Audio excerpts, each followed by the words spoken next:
Assalamualaikum warahmatullahi wabarakatuh. Innal hamdalillahi nahmaduhu wa nasta'inuhu wa nastaghfiruh wa na'udzu billahi min syururi anfusina wa min sayyiati a'malina. May yahdihillahu fala mudhillalah wa may yudlil fala hadiyalah. Asyhadu an la ilaha illallah wahdahu la syarikalah wa asyhadu anna Muhammadan abduhu wa rasuluhu la nabiyya ba'da. Qala Allah Ta'ala fi kitabihil karim. Bismillahirrahmanirrahim. Wal 'asr innal insana lafi khusr illa alladzina amanu wa 'amilus solihati wa tawassaw bil haqq wa tawassaw bis sabr. Shadaqallahul azim.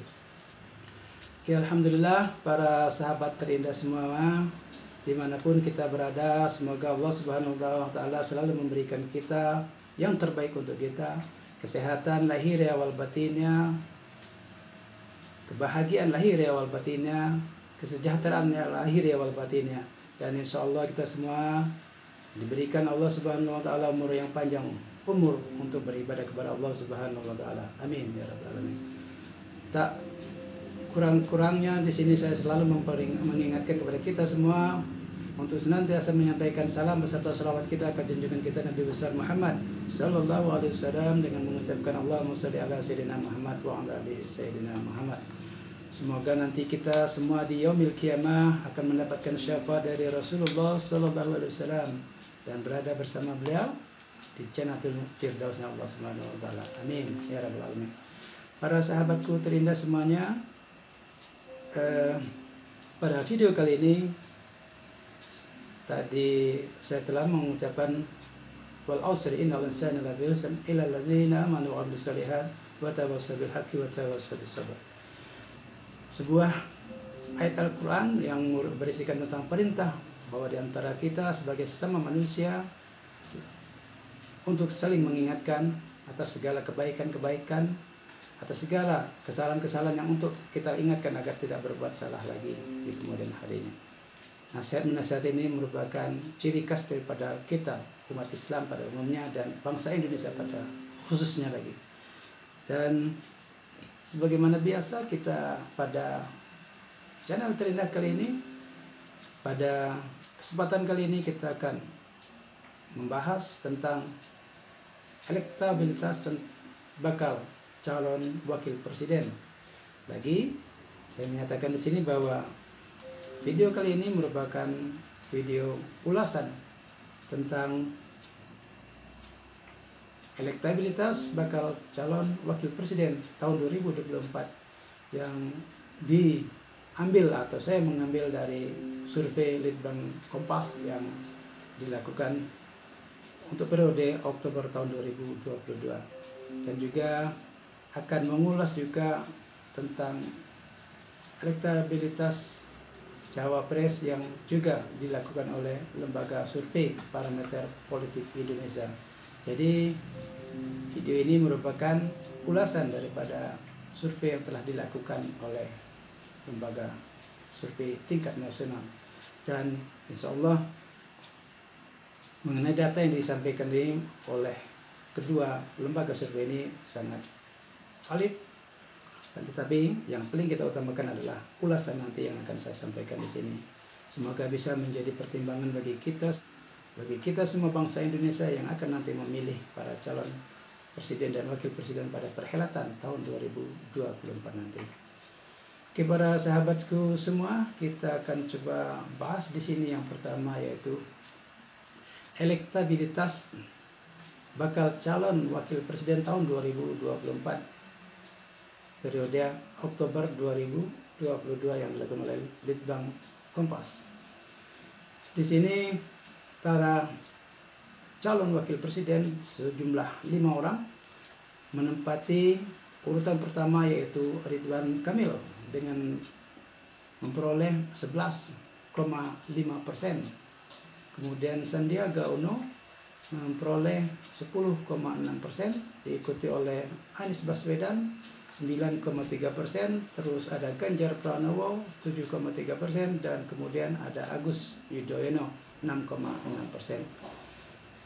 Lembaga survei ini membuat sejumlah simulasi yang menempatkan orang-orang yang dianggap mempunyai nama atau pengaruhnya secara nasional untuk dicalonkan untuk menjadi wakil presiden.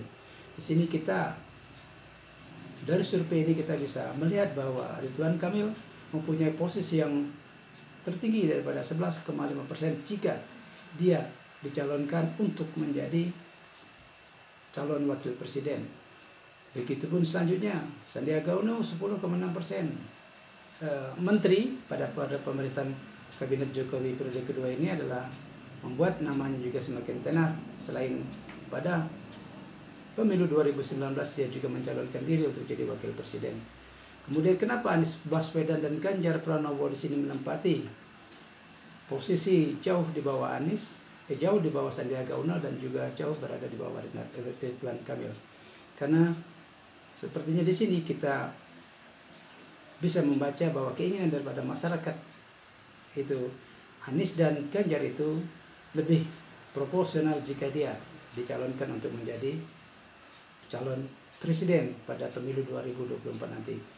Dan terutama untuk kita lihat dari generasi mudanya yaitu Agus Yudhoyono menempati 6,6%. Dia adalah seorang ketua umum partai yaitu Partai Demokrat dan tercatat sebagai ketua umum partai termuda kelahiran tahun 1978 dan mempunyai posisi yang sangat kuat karena dia sebagai ketua umum partai dan juga menempati persentase yang cukup di DPR RI. Meskipun tidak mencukupi 20%, dia harus bergabung. Akan tetapi untuk dipasangkan sebagai calon wakil presiden kemungkinan dia akan menjadi magnet bagi para kaum milenial yang sebagian besar adalah anak-anak muda, dan diyakini dengan posisi dengan postur mudanya itu tadi dia akan mencapai raihan atau mendapatkan suara yang sangat besar daripada demografi anak-anak muda.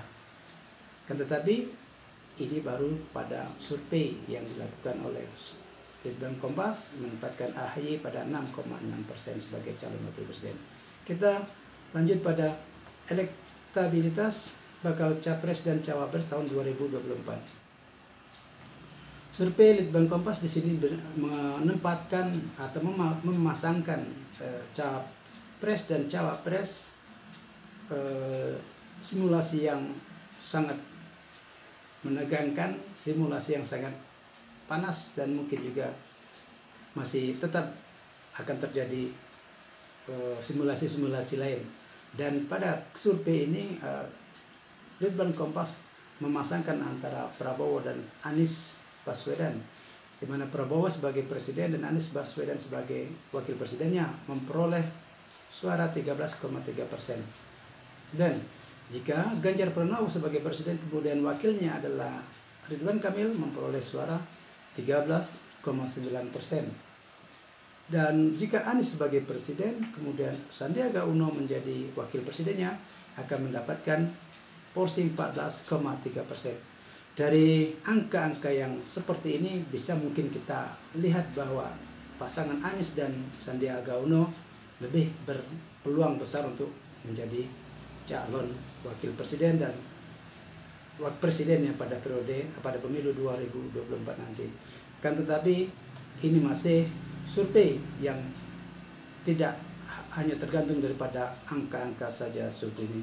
Dan sebagaimana kita ketahui, survei itu atau elektabilitas itu dianggap mungkin dinyatakan nyaman apabila telah mencapai minimalnya 40% daripada survei itu, mungkin dia bisa dinyatakan akan menjadi calon yang kuat.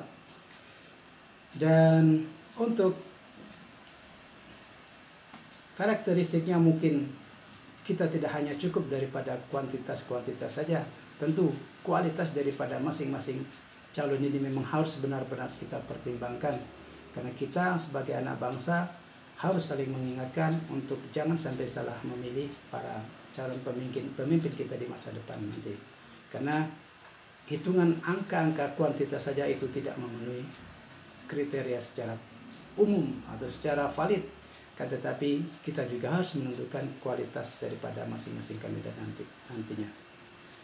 Di sini kita lanjutkan lagi kepada simulasi pasangan cawapres dan cawapres yang dilakukan oleh lembaga survei lainnya, yaitu Lembaga Survei Parameter Politik Indonesia. Pada simulasi ini Pak Ganjar Pranowo sebagai presiden, calon presiden, dan Sandiaga Uno sebagai calon wakil presiden, jika mereka dipasangkan akan mendapatkan suara 31,6%. Jika kita bandingkan tadi dengan yang sebelumnya, bahwa jika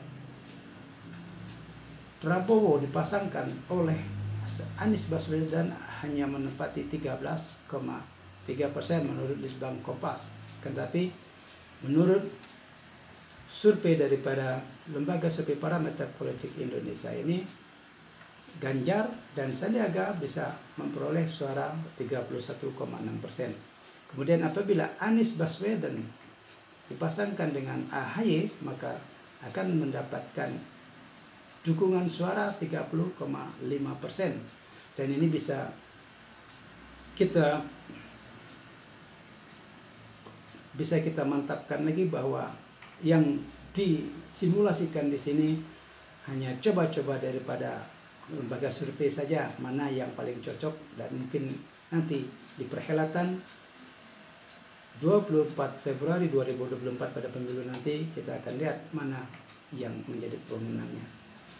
Kemudian kita lihat lagi apabila Airlangga Hartarto disandingkan dengan Ridwan Kamil akan memperoleh suara sekitar 12,9%.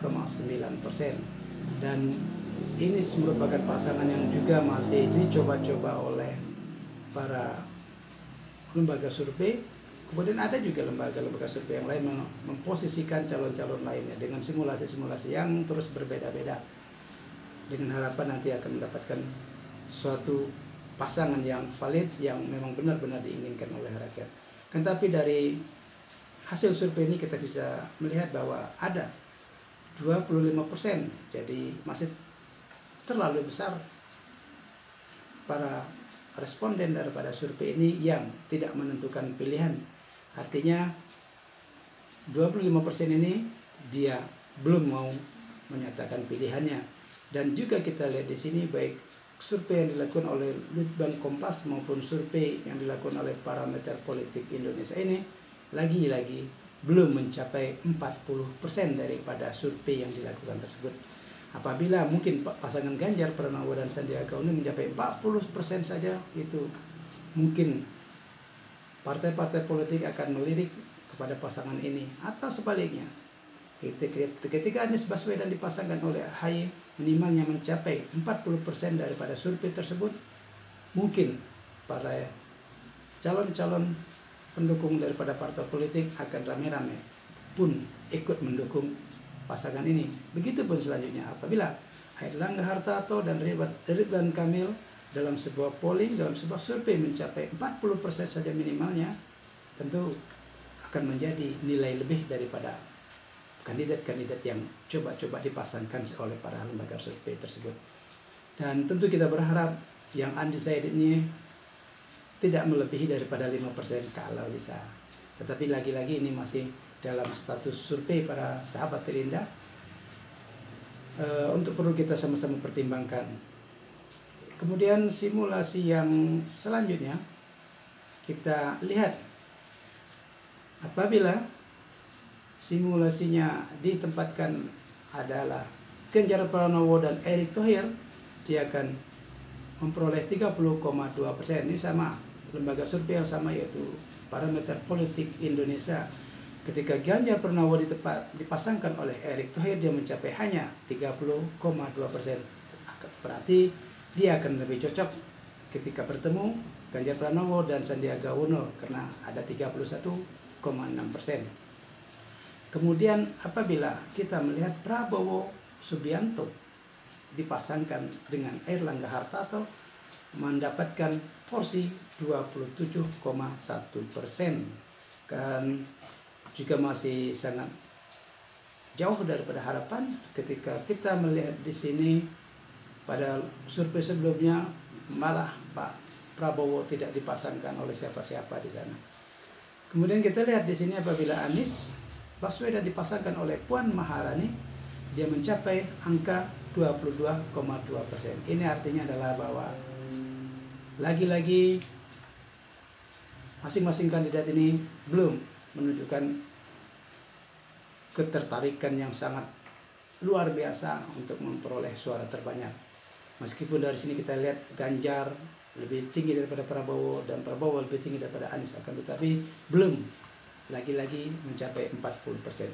Jika kita lihat di yang sebelumnya, ketika Anies Baswedan dipasangkan oleh AHY, perolehan suaranya 30,5%. Kita lihat ketika dia dipasangkan oleh Puan Maharani hanya mendapatkan 22,2%. Ini bisa kita berikan penilaian bahwa masyarakat lebih berpreferensi atau lebih menyenangi apabila Anies Baswedan dipasangkan oleh partai politik pengusung dengan AHY, bukan dengan Puan Maharani. Begitupun sebaliknya, Prabowo Subianto, ini masyarakat lebih menyenangi apabila Prabowo Subianto ini dipasangkan oleh Puan Maharani. Begitupun sebaliknya, Ganjar Pranowo ini akan lebih senang jika dia dipasangkan oleh kandidat yang lain, atau Sandiaga Uno ataupun dengan Erick Thohir. Masyarakat, khususnya bagi mereka yang mengikuti polling ini oleh lembaga survei tersebut, kita bisa menyimpulkan bahwa masing-masing kandidat masih mempunyai peluang yang besar untuk saling mempengaruhi pemilih di sela-sela pasangan nanti belum dipastikan atau belum didaftarkan secara langsung. Hingga hari ini, seperti kita sama-sama ketahui para pemirsa channel Terindah semua, kita belum mendapatkan pasangan-pasangan yang valid. Ada pasangan-pasangan yang secara langsung mendeklarasikan pasangannya secara langsung, yang langsung diusung oleh partai politik yang bersangkutan. Sampai dengan sekarang kita masih mendapatkan hanya satu calon presiden yang diusung oleh partai Nasdem. Sementara Ganjar Pranowo belum didukung oleh partai manapun. Begitupun dengan Airlangga, belum didukung oleh koalisi manapun. Begitupun dengan Prabowo, belum didukung, bahkan oleh partainya pun belum dideklarasikan secara real, secara terang benderang. Oke, sebagaimana kita ketahui bahwa silang di antara kita hendaknya untuk saling menasehati dalam kebaikan. Di era kompetisi pemilihan presiden dan wakil presiden yang akan datang, mari para sahabat, kita satukan visi dan misi kita untuk memilih calon presiden dan wakil presiden yang benar-benar peduli kepada rakyat dan benar-benar mendahulukan rakyat daripada kepentingan para oligarki tadi. Begitupun nanti pada perhelatan berbarengan pemilihannya pada pemilihan calon anggota legislatif 24 Februari 2024 nanti, mari kita sama-sama cermati kualitas daripada calon wakil-wakil rakyat tersebut, baik di DPRD Kabupaten Kota, DPRD Provinsi maupun DPR RI. Begitupun Dewan Perwakilan Daerah yang akan kita pilih nanti, benar-benar kita selektif sehingga tidak terjadi lagi pembiaran seperti yang telah kita alami selama ini.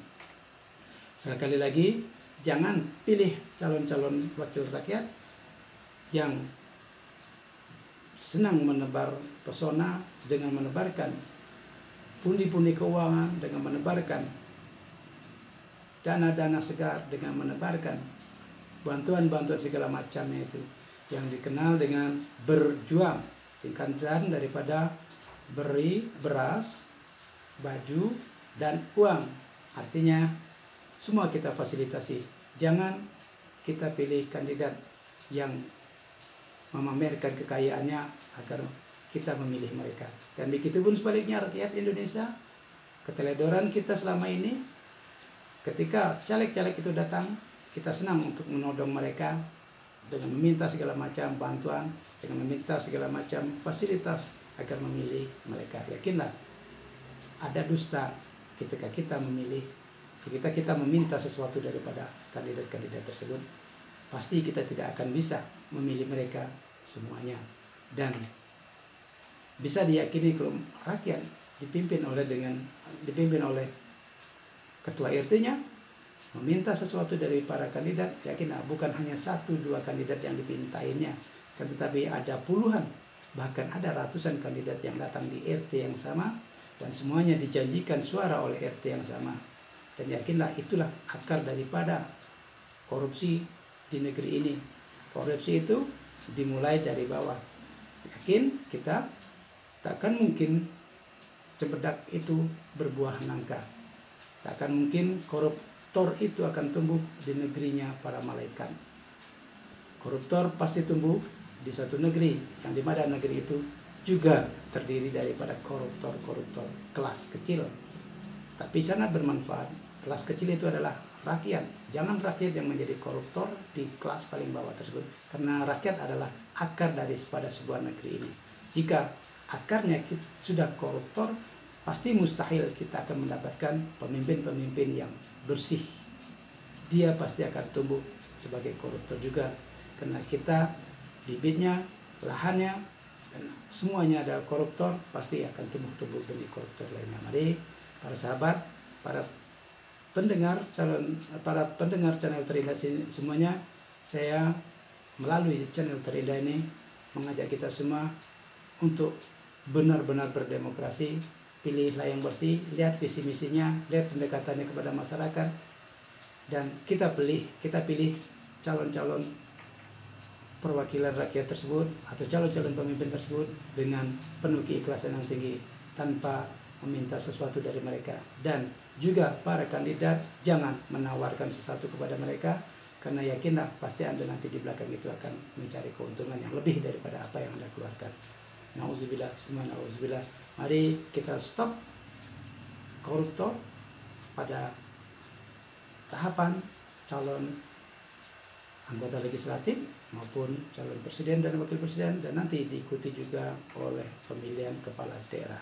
Semoga video singkat ini bisa memberikan manfaat bagi kita semua, dan bagi para pemirsa yang belum sempat subscribe di channel Terindah ini, silakan subscribe di channel Terindah ini dan tinggalkan komen-komen terindah Anda demi membangun video ini, demi membangun channel Terindah ini menjadi sarana bagi kita untuk pendidikan politik yang berlandaskan religiositas kita masing-masing.